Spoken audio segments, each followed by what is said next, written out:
बदमाश पंडित का सच।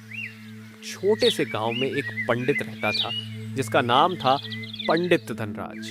बाहर से वो बहुत ही धार्मिक और सच्चा दिखाई देता था, लेकिन अंदर से वो बहुत ही चालाक और लालची था। गांव के लोग उसे बहुत मानते थे। कोई शादी हो, पूजा हो या कोई समस्या, सब उसी के पास जाते थे। पंडित धनराज हमेशा लोगों से ज्यादा पैसे ऐंठता था और डराता था कि अगर पूजा नहीं करवाई तो अशुभ होगा। एक गरीब परिवार उसी गांव में रहता था।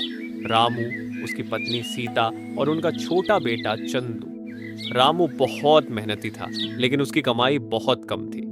फिर भी वो ईमानदार और खुश रहता था। एक दिन चंदू बीमार पड़ गया। उसकी हालत दिन ब दिन खराब होती जा रही थी। सीता रोते हुए बोली, रामू कुछ करो, हमारा चंदू ठीक नहीं हो रहा। गांव के लोगों ने कहा, पंडित धनराज से मिलो, वही उपाय बताएंगे।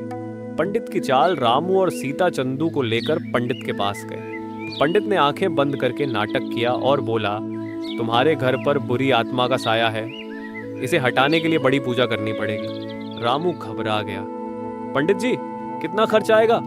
पंडित ने चालाकी से कहा, कम से कम 5,000 रुपए। रामू के पास इतने पैसे नहीं थे, फिर भी उसने अपने गहने और कुछ सामान बेचकर पैसे जुटाए। धोखा पंडित ने पूजा की, लेकिन वह सब नकली था।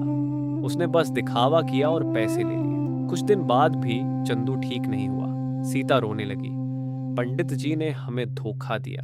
चंदू की समझदारी। चंदू भले ही छोटा था, लेकिन बहुत समझदार था। उसने अपने पिता से कहा, पापा, मुझे लगता है बीमारी का इलाज डॉक्टर ही कर सकते हैं। पंडित जी ने बस पैसे लिए थे। रामू को बात समझ में आई।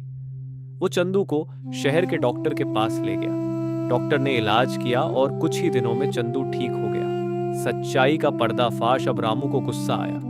उसने गांव के लोगों को इकट्ठा किया और सबको अपनी कहानी बताई।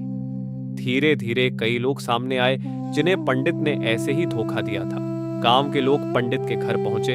एक बुजुर्ग बोले, तुमने धर्म के नाम पर लोगों को लूटा है।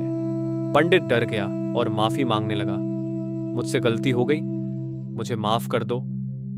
सजा और बदलाव। गांव वालों ने फैसला किया कि पंडित को गांव से कुछ समय के लिए निकाल दिया जाए और उससे गरीबों का पैसा वापस लिया जाए।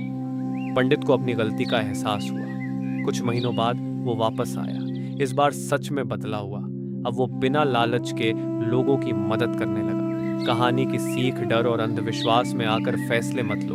बीमारी का इलाज हमेशा डॉक्टर से ही कराओ। लालच इंसान को बुरा बना देता है, सच्चाई हमेशा सामने आ ही जाती है।